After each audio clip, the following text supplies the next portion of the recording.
सबको जय मसीह के अंत के दिनों की भविष्यवाणी यूट्यूब चैनल में आपका स्वागत है। इस वीडियो के अंदर हम रैप्चर और अंत के समय की घटनाओं के बारे में डिस्कस करेंगे। रैप्चर कब होगा और अंत के समय की घटनाएं जिसके बारे में बाइबल में लिखा है वह कब होंगी, इसके बारे में हम देखेंगे। और डिस्क्रिप्शन ब्लॉग में मैंने दो लिंक दिए हैं। पहले लिंक में रैप्चर के बारे में जो दो प्रकाश मुझे मिले हैं वो हैं, और दूसरे लिंक में मेरा ब्लॉग है जिसमें आप अंत के दिनों के बारे में संदेश पढ़ सकते हैं। तो चलिए अब हम वीडियो की शुरुआत करते हैं। काफ़ी मसीही लोगों का सवाल है कि रैप्चर कब होगा। तो मैं आपको बताना चाहता हूँ कि जो रैप्चर है वो 7 साल के कलेश से पहले या फिर मसीह विरोधी के प्रकट होने से पहले नहीं होगा, क्योंकि प्रभु यीशु मसीह ने मत्ती 24 अध्याय और उसके 9वें वचन में यह कहा है कि तब वे क्लेश दिलाने के लिए तुम्हें पकड़वाएंगे और तुम्हें मार डालेंगे, और मेरे नाम के कारण सब जातियों के लोग तुमसे बैर रखेंगे। तो अंत के समय में मसीही विरोधी और शैतान के कारण क्लेश होगा। उस क्लेश का सामना कलीसिया को करना ही पड़ेगा। परंतु सवाल ये उत्पन्न होता है कि रैप्चर कब होगा। इसके बारे में परमेश्वर ने मुझे एक प्रकाश दिया है। पवित्र आत्मा ने मुझसे सवाल पूछा कि यीशु मसीह ने केवल 3.5 साल तक प्रचार क्यों किया। उसने 3, 4, 5 और 6 साल तक प्रचार क्यों नहीं किया। मेरे पास इस प्रश्न का कोई उत्तर नहीं था। फिर पवित्र आत्मा ने मुझे एक प्रकाश दिया। प्रभु यीशु मसीह ने के 3.5 साल राज्य का सुसमाचार करने से पहले वह यूहन्ना के पास बपतिस्मा लेने के लिए गए। यीशु के बपतिस्मा लेने पर उन पर पवित्र आत्मा उंडेला गया और वह पवित्र आत्मा द्वारा अभिषेक किए गए। ठीक उसी प्रकार कलेश के पहले 3.5 साल शुरू होने से पहले प्रभु अपने कलीसिया पर आत्मा उंडेलेगा और अंत के दिनों के अभिषेक से उन्हें बर देगा। प्रभु यीशु मसीह ने 3.5 साल तक राज्य का सुसमाचार प्रचार किया। उन्होंने लंगड़ों को चलाया, कोढ़ों को शुद्ध किया, बहरे चंगे हुए, मुर्दे जलाए और सुसमाचार सुनाया। ठीक उसी प्रकार से अंत के समय की कलीसिया भी कलेश के पहले 3.5 साल राज्य का सुसमाचार प्रचार करेगी और पश्चाताप का संदेश देगी, और वह वो काम करेगी जो प्रभु यीशु मसीह करते और वह भी करेंगे। इनसे बड़े चमत्कार और अद्भुत काम करेगी। प्रभु यीशु मसीह के पहले 3.5 साल तक प्रचार करने के बाद उन्हें पिलातुस हाकिम जो रोमन साम्राज्य का था उसके हाथों में सौंप दिया गया। रोम की सेना ने उसे कोड़े मारे, कांटों का मुकुट पहनाया, ठट्टों में उड़ाया, उस पर थूका, हाथों और पैरों में कील ठोक कर क्रूस पर चढ़ा दिया। ठीक उसी प्रकार से अंत के दिनों की कलीसिया क्लेश के पहले 3.5 साल की प्रचार करने के बाद उन्हें मसीही विरोधी जो रोमन साम्राज्य से उत्पन्न होगा उसके हाथों में सौंप दिया जाएगा। मसीही विरोधी और उसकी सेना के कारण अंत के दिनों की कलीसिया को भारी क्लेश का सामना करना होगा। प्रभु यीशु मसीह को क्रूस पर चढ़ाए जाने के बाद उसकी लौट को कब्र में रखा गया और वह तीसरे दिन वह मुर्दों में से जी उठा। 40 दिनों तक वह अपने चेलों के सामने दिखाई देता रहा और 40 दिनों के बाद वह स्वर्ग में उठा लिया गया। ठीक उसी प्रकार से अंत के समय की कलीसिया को पहले 3.5 साल प्रचार करने के बाद मसीही विरोधी के कारण सताव सहना पड़ेगा, और इसी कलेश के आखिरी 3.5 साल में रैप्चर होगा। वह भी मसीह के समान स्वर्ग में उठा लिए जाएंगे। और दूसरा प्रकाश दो गवाह के बारे में है। इन दो गवाहों के बारे में आप प्रकाशित वाक्य उसके 11वें अध्याय 3 से लेकर 12वें वचन तक आप पढ़ सकते हैं। ये दो गवाह भविष्यवाणी अभिषेक से भरे होंगे और वे 1260 दिन यानी कि 3.5 साल तक वे भविष्यवाणी करेंगे। वे इज़राइल की धरती से मन फिराव का प्रचार करेंगे। वे बड़े चमत्कार और चिन्ह करेंगे। वे आकाश को बंद कर देंगे कि मींह ना बरसे, और पानी को लहू बना देंगे और पृथ्वी पर विपत्ति लाएंगे। ठीक उसी प्रकार से अंत के समय की कलीसिया के पास भविष्यवाणी का आत्मा होगा। वे कलेश के पहले 3.5 साल भविष्यवाणी करेंगे और मन फिराव का संदेश देंगे। दो गवाहों के पहले 3.5 साल प्रचार करने के बाद पशु उनसे जंग लड़ेगा और उन्हें मार डालेगा।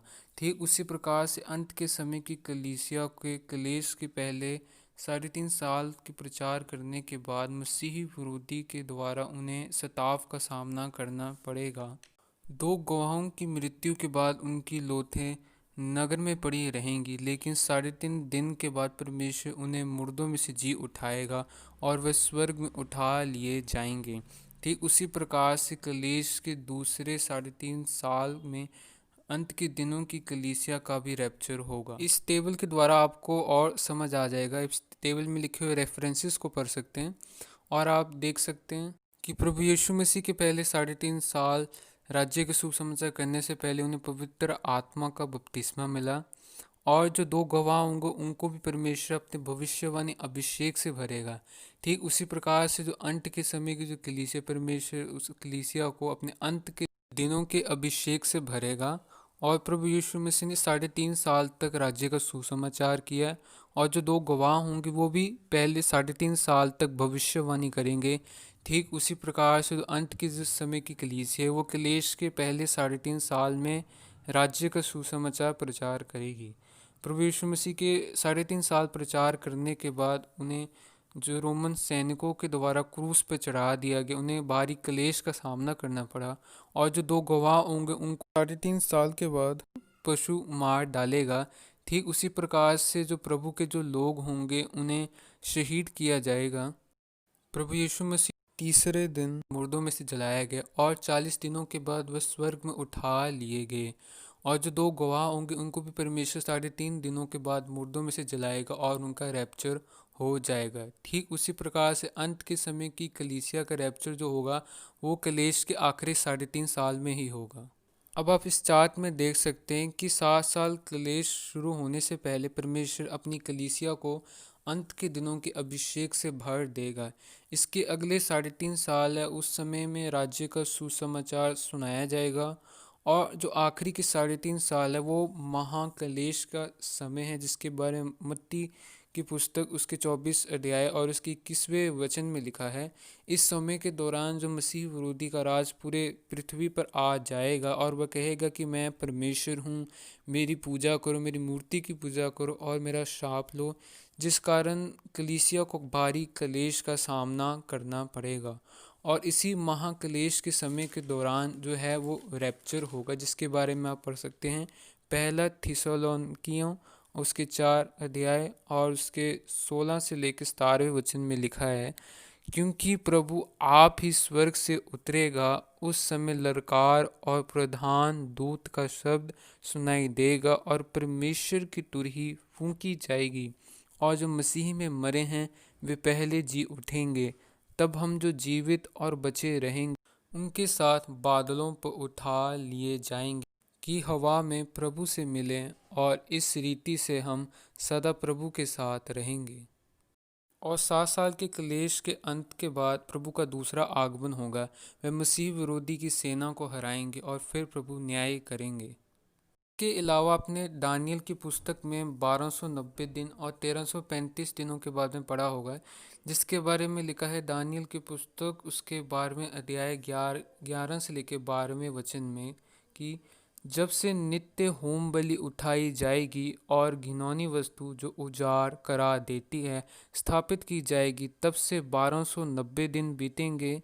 क्या ही धन्य वह जो धीरज धर कर 1335 दिन के अंत तक भी पहुँचे। तो आप इस चार्ट में देख सकते हैं कि जो 1290 दिन है वो 1260 दिन से 30 दिन ज़्यादा है, और जो 1335 दिन है वो 1290 दिन से 45 दिन ज़्यादा है। तो ये 30 दिन और 45 दिन में क्या होगा? जो 1260 दिनों के बाद प्रभु यीशु का दूसरा आगमन होगा, और इस 30 दिनों में भेड़ और बकरियों का न्याय प्रभु करेंगे, जिसके बारे में मत्ती की पुस्तक उसके 25वें अध्याय 31 से लेकर 46 वचन में लिखा है। जो जितनी बकरियां होंगी वे नरक की आग में डाली जाएंगी, और जो परमेश्वर की भेड़ें होंगी वे राज्य के अधिकारी बनेंगे और प्रभु के साथ 1000 साल राज करेंगे। तो ये 30 दिन क्या प्रकट करता है, इसके बारे में आप जान सकते हैं दूसरे शमूएल उसके 5वें अध्याय और 4 वचन में लिखा है कि दाऊद को 30 वर्ष की उम्र में वह इज़राइल पर राज्य करने लगा। ठीक उसी प्रकार इन 30 दिनों के न्याय के बाद प्रभु की जो भेड़ हैं, जो प्रभु के लोग हैं, उन्हें यह अधिकार दिया जाएगा कि वह राज्य के अधिकारी बने और प्रभु के साथ वे 1000 साल के लिए राज करेंगे। अब यह 45 दिनों में क्या होगा? इन 45 दिनों में परमेश्वर के शहीदों का न्याय होगा और न्याय के बाद वे जीवित किए जाएंगे और प्रभु के साथ 1000 साल राज करेंगे, जिसके बारे में आप पढ़ सकते प्रकाशित वाक्य उसके 20वें अध्याय उसके 4 से लेकर 6वें वचन में। और यह 45 दिन क्या प्रकट करता है? कालेब को 45 साल के इंतज़ार के बाद हेब्रोन नामक पहाड़ी उसके भाग में उसे मिला, जिसके बारे में पढ़ सकते यहोशू की पुस्तक और उसके 14वें अध्याय उसके 6 से लेकर 14वें वचन में यह बात लिखी है। ठीक उसी प्रकार से परमेश्वर के शहीदों को 45 दिनों के इंतज़ार के बाद उन्हें परमेश्वर के राज्य में भाग मिलेगा। यह 30 + 45 दिन 75 दिन होते हैं। और ये 75 दिन क्या प्रकट करते हैं? जब इब्राहिम 75 वर्ष का था तो प्रभु ने उससे वायदा किया कि वह कनान देश में तेरे वंश को दूंगा। और परंतु हम परमेश्वर के वचन से जानते हैं कि प्रभु ने इज़राइल के लोग जो इब्राहिम के वंश के थे उन्हें परमेश्वर ने कनान देश में बसाया, परंतु उन्होंने परमेश्वर की वाचा को तोड़ा और उसके नियमों पर नहीं चले, जिस कारण परमेश्वर ने उसे जाति जाति में तितर बितर कर दिया। परंतु परमेश्वर ने यहेजकेल की पुस्तक और उसके 37वें अध्याय और उसके 21 से लेके 28वें वचन में यह वायदा किया है कि वह उन जातियों में से जिन जातियों में उन्हें तितर बितर कर देगा वह उनको इकट्ठा करेगा और उनके निज देश में पहुंचाएगा और प्रभु यीशु मसीह उन पर राज करेंगे। तो इन 75 दिनों के बाद परमेश्वर अपने वायदे को पूरा किया जो परमेश्वर ने इब्राहिम के साथ किया जब वह 75 वर्ष का था। इन 75 दिनों के बाद परमेश्वर उन्हें अपने निज देश में बसाएगा और प्रभु यीशु मसीह उन पर राज करेंगे। इन 75 दिनों के बाद प्रभु यीशु मसीह का धरती पर 1000 साल तक राज आ जाएगा। और प्रकाशित वाक्य उसके 20वें अध्याय और 6वें वचन में लिखा है कि जो प्रभु के लोग हैं वे परमेश्वर और मसीह के याजक होंगे और उनके साथ 1000 वर्ष तक राज्य करेंगे। मीका की पुस्तक उसके 4 अध्याय 3 से लेकर 4 वचन में लिखा है कि यह एक शांति का समय होगा। और यिर्मयाह की पुस्तक उसके 3 अध्याय और 17वें वचन में लिखा है कि यरूशलेम यहोवा का सिंहासन कहलाएगा। जकरिया की पुस्तक उसके 14वें अध्याय और उसके 9वें वचन में लिखा है कि प्रभु सारी पृथ्वी पर राज करेगा। और प्रकाशित वाक्य 20वें अध्याय 1 से लेकर 2 वचन में लिखा है कि शैतान को इस समय के दौरान इस 1000 वर्ष के दौरान उसे बांध कर कैद कर दिया जाएगा। इस चार्ट में आप देख सकते हैं कि 1000 वर्ष पूरे होने के बाद शैतान को कैद से छोड़ दिया जाएगा, जिसके बारे में लिखा है प्रकाशित वाक्य उसके 20वें अध्याय 7 से लेकर 10वें वचन में। तब वह जातियां जो पृथ्वी के चारों ओर होंगी उनको भरमाकर लड़ाई के लिए इकट्ठा करने को वह निकलेगा। और जो शैतान के द्वारा भरमाए गए लोग होंगे वो सारी पृथ्वी पर फैल जाएंगे और पवित्र लोगों की छावनी और प्रिय नगर को घेर लेंगी। और तब परमेश्वर की आग स्वर्ग से उतरेगी और वह उन्हें भस्म करेगी और उनका जो भरमाने वाला शैतान होगा उसको आग की झील में फेंक दिया जाएगा।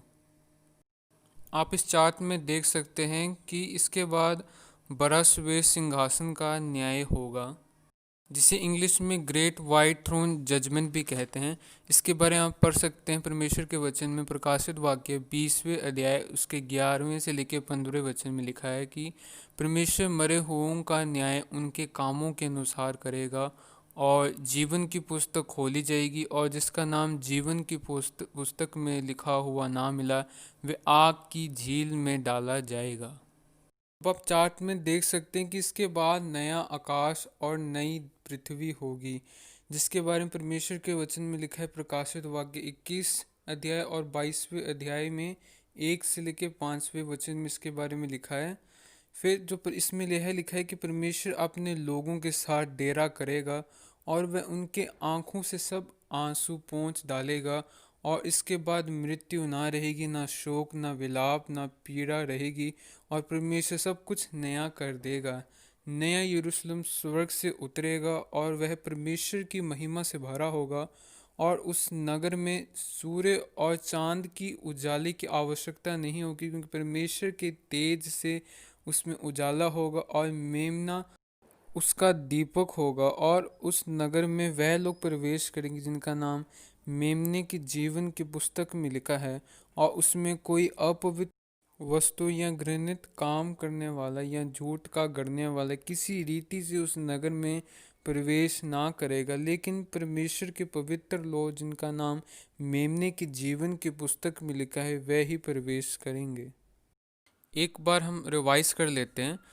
इस चार्ट में आप देख सकते हैं कि 7 साल के क्लेश शुरू होने से पहले परमेश्वर आपको अंत के दिनों के अभिषेक से भर देगा, और अगले जो 3.5 साल है वह राज्य का सुसमाचार प्रचार किया जाएगा, और जो आखिरी के 3.5 साल है वह महाक्लेश के समय है, जिसके अंदर जो मसीह विरोधी का राज जो है पूरे संसार पे आ जाएगा, और वह लोगों को कहेगा कि मेरी पूजा करो, मेरी मूर्ति की पूजा करो और मेरा शाप लो, जिस कारण कलीसिया को भारी क्लेश का सामना करना पड़ेगा। और इसी 3.5 साल में रैप्चर भी होगा, और 7 साल क्लेश के समय के अंत के बाद प्रभु यीशु मसीह का दूसरा आगमन होगा, और वह मसीह विरोधी की सेना से लड़ाई लड़ेगा, और वह उसकी सेना को अपनी मुंह की तलवार से मार डालेगा, और मसीह विरोधी को आग की झील में डाल दिया जाएगा। आप अब इस चार्ट में देख सकते हैं कि प्रभु यीशु मसीह के दूसरे आगमन के बाद अगले 30 दिनों में भेड़ और बकरियों का न्याय होगा। फिर अगले 45 दिन परमेश्वर के शहीदों का न्याय होगा, और न्याय में चुने हुए लोग प्रभु यीशु मसीह के साथ 1000 साल के लिए राज करेंगे। इन 30 प्लस 45 दिन यानी कि 75 दिनों के बाद परमेश्वर इज़राइल के लोगों को उनके निज देश में बसाएगा, जिसके बारे में परमेश्वर ने अब्राहिम से वादा किया था, और उन पर राज करेगा। अब आप इस चार्ट में देख सकते हैं कि इन 75 दिनों के बाद प्रभु यीशु मसीह का 1000 साल के लिए धरती पर राज आ जाएगा, और शैतान को भी 1000 साल के लिए कैद कर दिया जाएगा। अब आप इस चार्ट में देख सकते हैं 1000 साल पूरे होने के बाद शैतान को कैद से छोड़ दिया जाएगा, और वह लोगों को भरमाएगा, और भरमाए हुए लोग पवित्र लोगों की छावनी और नगर को घेर लेंगे, और आग स्वर्ग से उतरकर उन्हें भस्म कर देगी, और शैतान को आग की झील में डाल दिया जाएगा। इसके बाद बड़ा श्वेत सिंहासन का न्याय होगा, जिसमें मरे हुओं का न्याय उनके कामों के अनुसार होगा, और जिनका नाम जीवन की पुस्तक में नहीं होगा वे आग की झील में डाले जाएंगे। फिर इसके बाद नया आकाश और नई धरती होगी। इसके बाद मृत्यु ना रहेगी, और ना शोक ना पीड़ा रहेगी।